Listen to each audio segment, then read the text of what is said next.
What is going on, everyone, and welcome back to another episode of the Always Compete Seahawks podcast. I took a few games off. I'm gonna be honest. I didn't take a few games off. I took like three episodes off.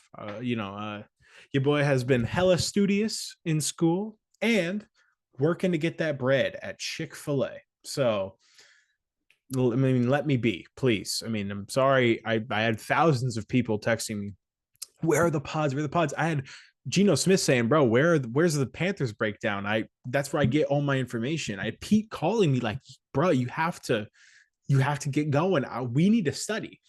Honestly, it's a miracle that the Panthers game that they won, they won the Panthers game without me because I pretty much make their entire game plan.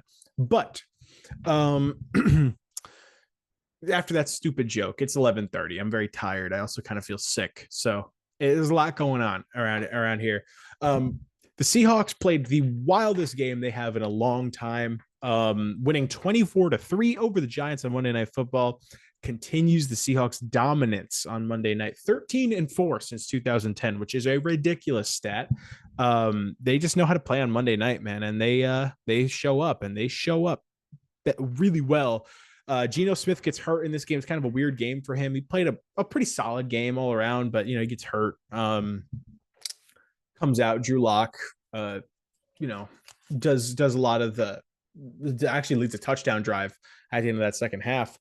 This game was bizarre. A lot of flags, a lot of like weird plays. Like the first Seahawks play from scrimmage is a play where they said Kenneth Walker had a touchdown after he like almost went down, and everybody was like, "Oh my God, did he score?" He didn't. But like that just kind of set the stage for how weird this game was going to be.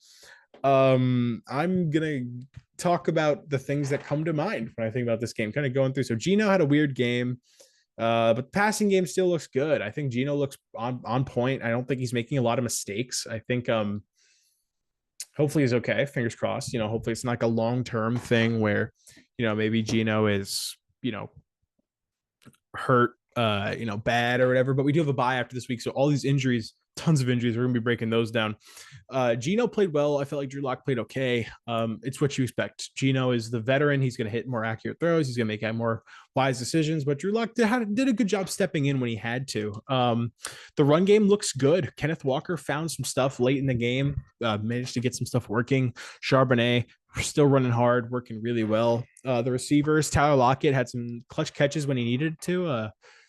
DK had a touchdown, had a pretty solid game there. JSN still finding his way, although I felt like they tried to get him involved, at least in this game. Like he was actually running downfield more. They do have their fair share of screens, but, he's at least getting downfield, getting the ball a little bit more. Noah Fant had a good game. This was a game that was really marked by the defense. The defense played a hell of a game. Actually, I'll touch on the O-line real quick, by the way. O-line played fine. They played pretty well. Geno only got sacked twice. He got hit around a little bit, but other than that, I feel like the O-line played pretty well. So shout out to all those backups because there are a ton of injuries on that O-line. Kind of talking about the defense.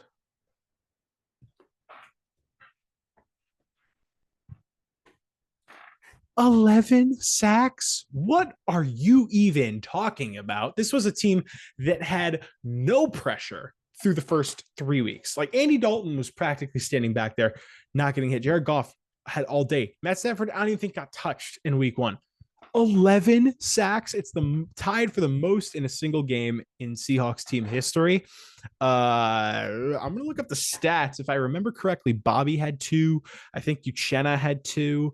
I think Boye had like 1.5.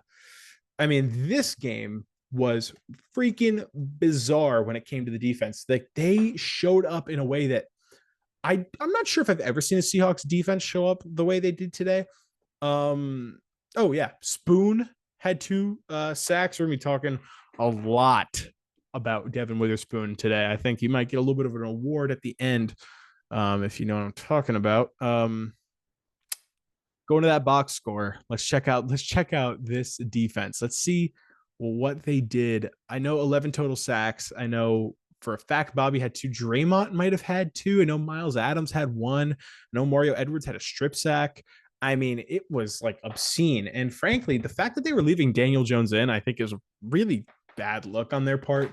I mean, they left him out there to die pretty much. I mean, he was just getting pounded and throwing picks and making bad reads and just getting absolutely throttled. I mean, you're leaving your starting quarterback out there in garbage time to just get hit around by a defense that was making just doing whatever they wanted to you. I mean, they were really just absolutely tearing apart whatever the Giants could do. I mean, it was unbelievable.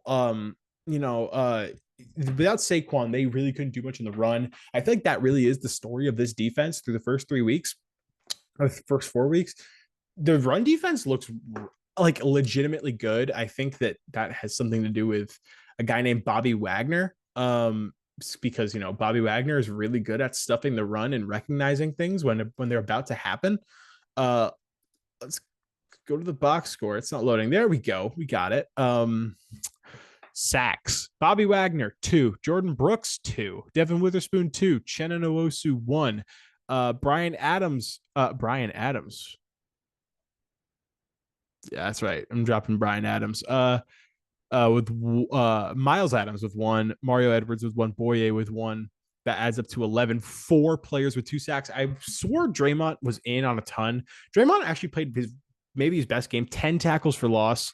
Bobby Wagner, 17 total tackles, 2 sacks, 2 tackles for loss, 2 quarterback hits. That is obscene what he did today. And frankly, he's going to get lost in a lot of the Devin Witherspoon discourse.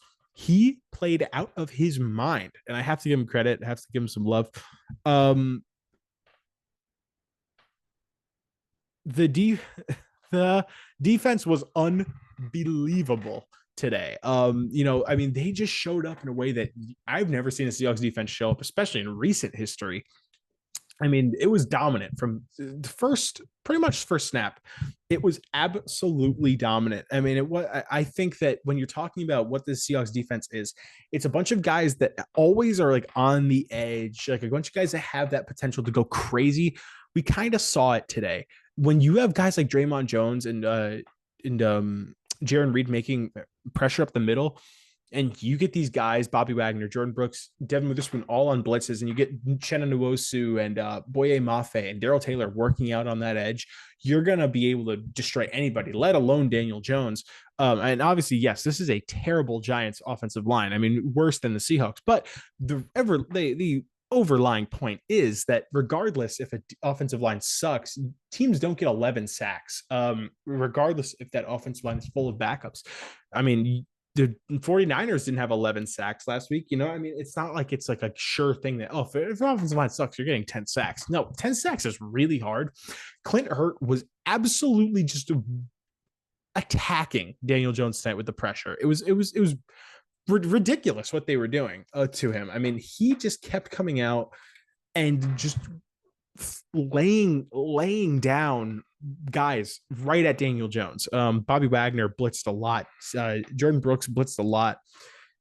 It's a slow night receiving. Slow night on offense. I mean, overall, the offense is able to get 17 points, which isn't terrible. But obviously, you want more. They could have had way more if they missed a field goal and they didn't get a 4th down in Giants territory. So obviously, I'm talking about a lot of opportunities left on the field. You'll have a bye week to fix some of that up. Quandre Diggs had a pick, but let's get to the main event here. Oh my God, Devin Witherspoon is an animal. Devin Witherspoon, there was so much when he didn't play in week 1. There was so much talk. Devin Witherspoon is a bust. We should have picked Jalen Carter. We should have, gone with someone else. We should have picked Christian Gonzalez. All that kind of stuff. Shh. You clearly don't know what you're talking about. I was talking all offseason saying, guys, Spoon is going to get hurt. Guys are going to get hurt. Give him time. Like, really give him time. And, there were other Seahawks fans. I'm not going to come out and say C Thugs, the group. I'm not going to come out and C Thugs group chat and say I was the only one that was rooting for Spoon. There were other guys rooting for Spoon, but there were a lot of people that said Jalen Carter, regardless of Spoon is a Hall of Famer, Jalen Carter is the right pick. Clear that they were wrong tonight. I'm going to read out this stat line. This is unbelievable. I've never seen a stat line like this. 7 total tackles, 6 solo, 2 sacks, 2 tackles for loss, one pass defense, 3 quarterback hits, and a pick six. What are we talking about here? I mean, that is unfreaking believable what Evan Witherspoon did out there tonight. He was all over the place. He was covering full swaths of the field. And now the main question that you have to begin to ask yourself is, he started at nickel tonight. Is Devin Witherspoon your full-term nickel? Are you confident enough saying Mike Jackson could run the outside there? Let's let Witherspoon get as close to the ball as possible because he can tackle, he can rush the passer, he can cover. It is unreal what Devin Witherspoon is doing on this defense. I mean, frankly, I was a huge Witherspoon fan. I didn't think he'd have this much impact right away. I don't think anyone did. Witherspoon coming in and doing this much is ridiculous. It really is. You know, I think that, you know, a guy that's going to get lost in this, like I said, 2 guys are going to get lost in this. Bobby Wagner and Jordan Brooks played a really good game. 10 tackles, 2 sacks, tackle for loss, 1 quarterback hit. And also you're talking about him getting a fumble that Mario Edwards recovered, led to that first touchdown. You know, I mean, this was a game won by the defense. Let's not get anything twisted. Giants only scored 3 points. They got booed off the field. Fans were out by halfway through the third quarter. I mean, it was bad, and they knew Daniel Jones just did not have it tonight. He looked really off at some points. And like, actually, I'm not even gonna lie. Up until the Devin Witherspoon pick six, Daniel Jones was like on. He wasn't tearing us apart. Like, he didn't have like 400 yards passing or whatever. But, you know, he had like 150 yards. He was like 15 for 18 or whatever. He was really looking good. And they're starting to drive. You're only up 14-3. They're starting to drive, and they get down by like the 5-yard line of the Seahawks. And a miscommunication right to Devin Witherspoon takes it all the way back 97 yards. It's the second longest Seahawks interception return in history, in their history. You know, this is the kind of game that can be a turning point for a defense that struggled so much. Think about the confidence that you're going to be taking into Cincinnati after the bye. You have 3 straight wins, going to be going to Cincinnati after the bye. And we're talking about, you're going to be able to face a Bengals team that up until this point has not had it. They have totally not had it. They just haven't had the juice. And when you're talking about, you know, games to get right, this is the game to get right. Take this into the bye, know your strength, and, you know, ultimately be strong and just be confident. And I think that the Seahawks have that. Honestly, this is an A+ win. The offense didn't look great, but think about all the injuries. Damian Lewis gets hurt. Phil Haynes gets hurt. They're both out. You have Evan Brown sliding over. You already have both of your tackles out. Geno Smith gets hurt at some point in this game. Does come back fairly quickly, but still, think about it. He's hurt, you know, and you're talking about a team that is so banged up, and they're just making things work, and it's working out really well. This is a 21-point win. This is a game that you can really build on going into the bye. Yeah, this is like an A+ win. If I had to give grades for position groups, quarterback, maybe like a B, running backs, probably B+, wide receivers, maybe a C+, defense A+, honestly.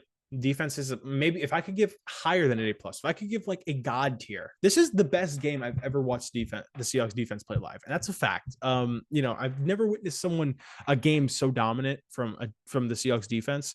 Maybe any defense, honestly. I mean, I'm not trying to gas up this team or anything, but this was ridiculous. Frankly, a monster win, a really, really good win, a really fun win. And this Seahawks team is going to be 3-1, 3 straight wins, defense getting things together.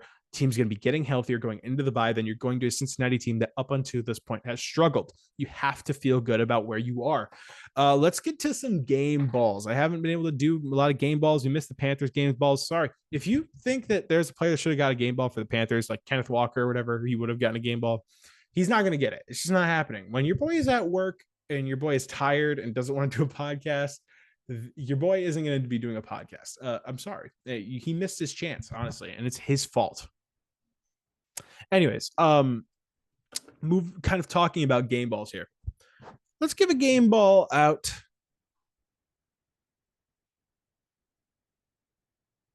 to Geno Smith. I'm going to give it to Geno Smith. Geno was not perfect tonight, but he got hurt. And he decided to come back, and he was fighting people and showing fire. And I think he got the whole team really hyped up and ready to play. I'm gonna give Gino some love. I think he played a fairly decent game. After that, for the offense though, can't really give much out. DK had 3 for 34 and a touchdown.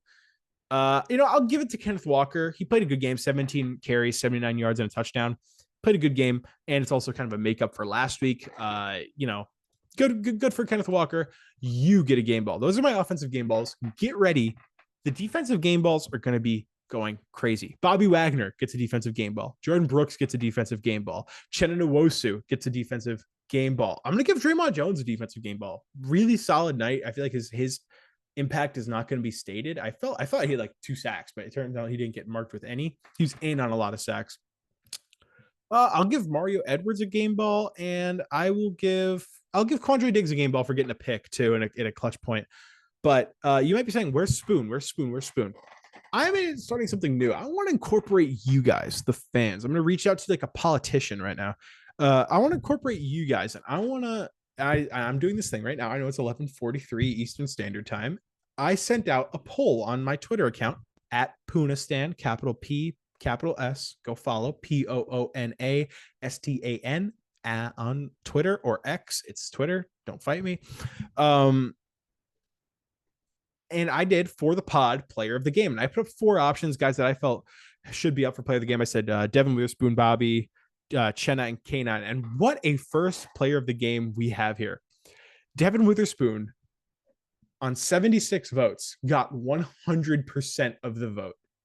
So, ladies and gentlemen, your first official, extremely glorious player of the game of the Always Compete Seahawks podcast is Devin Witherspoon. Let's give him a hand. Let's give him a hand, folks, because this game was great. He was so good, and he deserves it. So I'm reaching out to you, Devin Witherspoon. Now's your chance.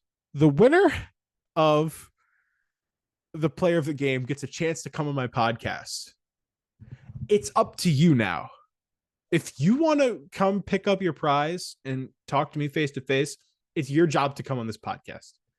That's my final offer. That's my final comment on this game. A great win. Gotta love it. Seahawks win 24-3 over the Giants on Monday Night Football in New York. Oh, one last thing, by the way. Forgot to mention this.